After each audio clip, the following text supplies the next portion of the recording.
Ikatan kovalen nonpolar. Apa sih pengertian dari ikatan kovalen nonpolar? Ikatan kovalen nonpolar merupakan jenis ikatan di mana elektron di sekitar atom-atom yang terlibat di dalam ikatan berada dalam kondisi seimbang. Artinya, pada ikatan kovalen nonpolar, kedua atom memiliki keelektronegatifan yang sama sehingga tidak adanya medan yang menarik elektron secara khusus pada atom tertentu. Oleh karena itu, kovalen nonpolar juga disebut ikatan kovalen tak polar. Lalu apa sih kelebihan dan kekurangan ikatan kovalen nonpolar? Kelebihannya yaitu yang pertama, mempunyai daya ikat yang kuat dalam senyawa organik. Yang kedua, lebih stabil dan tahan terhadap perubahan lingkungan. Yang ketiga, memegang peranan penting dalam industri farmasi. Lalu apa sih kekurangannya? Kekurangannya yaitu memiliki daya toksik yang tinggi terutama pada kadar yang tinggi. Yang kedua, bisa memberikan efek samping yang berbahaya bagi tubuh. Yang ketiga, kecenderungan penyalahgunaan obat-obatan yang mengandung senyawa ini. Ciri-ciri ikatan kovalen nonpolar. 1.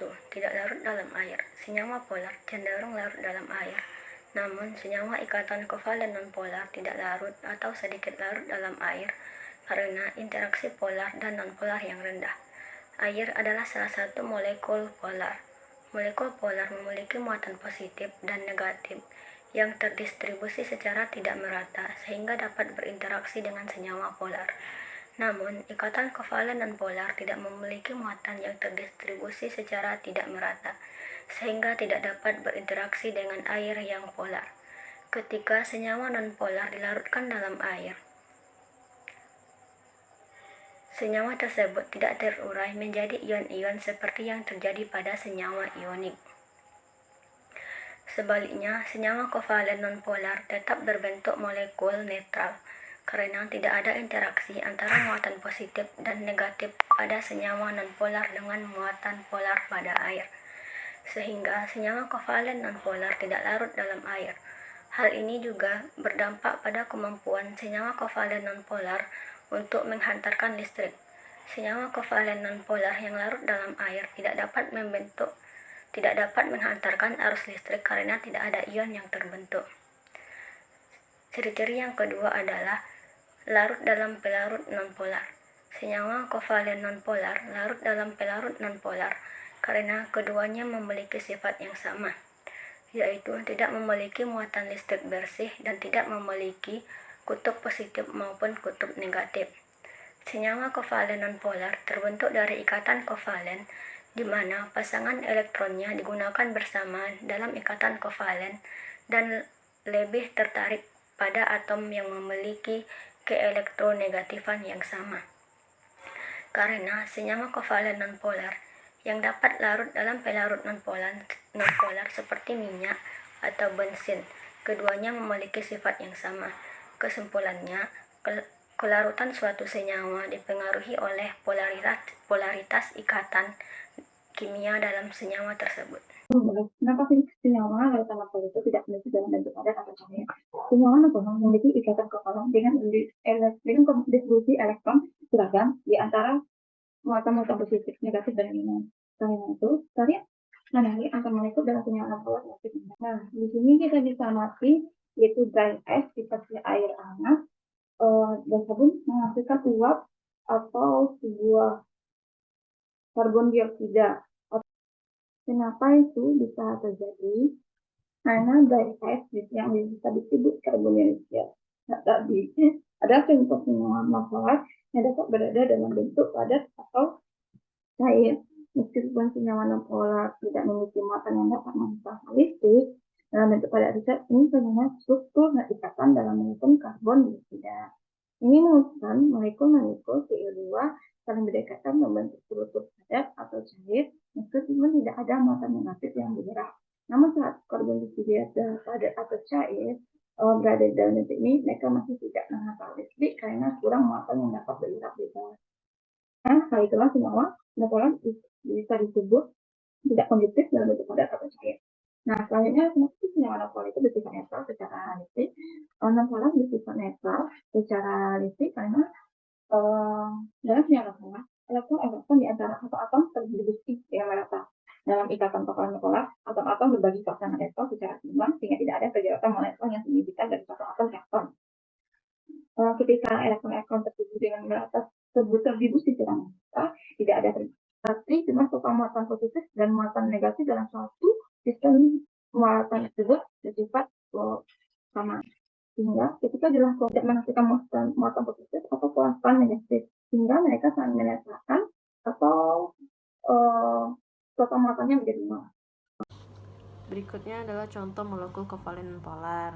Contoh molekul kovalen nonpolar terbagi menjadi dua, yaitu molekul unsur dan molekul senyawa. Untuk membuktikan bahwasanya CH4 ini merupakan kovalen nonpolar, maka kita harus menguraikan satu persatu atomnya. C yang kita ketahui nomor atom 6, sehingga dia memiliki elektrovalensinya sebanyak 4 elektron, sehingga dia membutuhkan 4 elektron lagi untuk menjadi oktet. Selanjutnya adalah H. H mempunyai nomor atom 1, sehingga elektron valensinya cuma 1 elektron. Untuk menjadi duplet dia membutuhkan lagi 1 elektron. Lalu C sebagai atom pusat, dimana C memiliki elektron valensinya 4, berarti kita tulis ini 4. Sedangkan H membutuhkan 1 elektron, jadi kita tulis 1 elektron. Nah, C dan H saling mengikat satu sama lain, sehingga tidak ada elektron yang bebas. Maka hal ini disebut dengan kovalen nonpolar, karena tidak adanya perbedaan keelektronegatifan. Oke, baik. Di sini saya akan membuktikan molekul kovalen nonpolar unsur N2. Nah, sebelumnya molekul unsur N2 ini merupakan molekul unsur diatomik, di mana molekul yang hanya memiliki 2 atom. Nah, molekul unsur N2 ini sendiri termasuk dalam jenis molekul diatomik sejenis karena memiliki 2 atom yang sama, yaitu nitrogen. Bisa dilihat di sini, nitrogen di sini memiliki 5 elektron. Kenapa 5 elektron? Karena dia berada di golongan 5, sehingga memiliki 5 elektron. Nah, nitrogen ditambah nitrogen menghasilkanlah N2. Nah, di sini 5 elektron ini saling berikatan, sehingga memiliki rangka 3, di mana itu artinya ikatan antar unsur itu kuat. Nah, di mana kovalen nonpolar ini syaratnya yaitu tidak memiliki elektron bebas, juga memiliki ikatan yang simetris ataupun yang kuat. Nah, kalau kita ibaratkan nih, itu tuh seperti lomba tarik tambang, di mana N1 ini merupakan tim 1, N2 itu tim 2. Tim 1 ini punya 5 orang nih. Nah, tim 2 juga punya 5 orang. Karena kekuatannya sama, jadi mereka kan setara tuh. Nah, sama seperti unsur tersebut. Nah, karena mereka sama-sama memiliki jumlah elektron yang sama, sehingga tidak menyisakan satupun elektron bebas. Makanya, di sini tidak ada elektron bebasnya. Juga karena ikatan yang saling mengikat, mereka menjadi simetris. Nah, maka dari itu, unsur N2 merupakan ikatan kovalen atau molekul kovalen nonpolar. Sekian dari saya, terima kasih. Salah satu penerapan atau penggunaan ikatan kovalen nonpolar dalam farmasi yaitu produksi obat. Ikatan kovalen nonpolar pada senyawa organik digunakan dalam produksi obat-obatan kimia.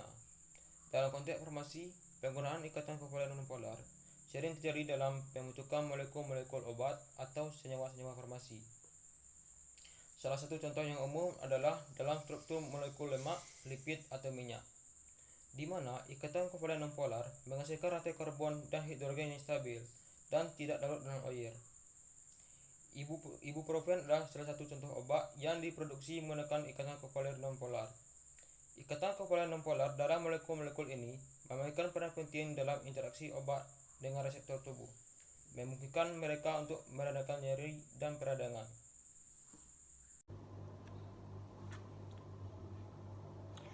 Nah, selanjutnya obat generik. Ikatan kovalen nonpolar sangat membantu dalam produksi dan pembuatan obat generik yang lebih terjangkau secara finansial.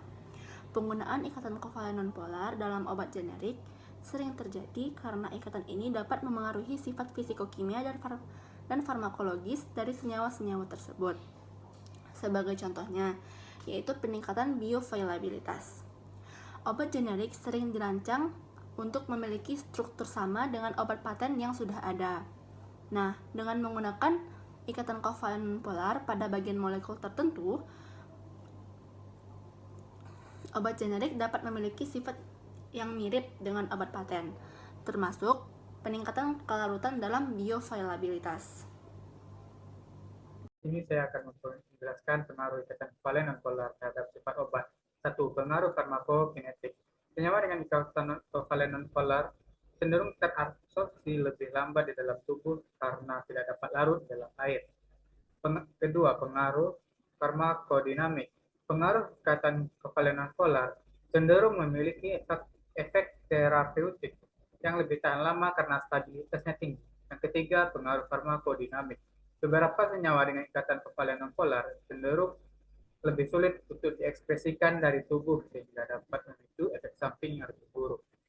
Kepolaran dapat diartikan sebagai potensi suatu senyawa untuk membentuk kutub pada salah satu unsur penyusun senyawa tersebut karena dipengaruhi oleh nilai keelektronegatifan. Ikatan kovalen nonpolar terjadi ketika atom-atom dalam molekul berbagi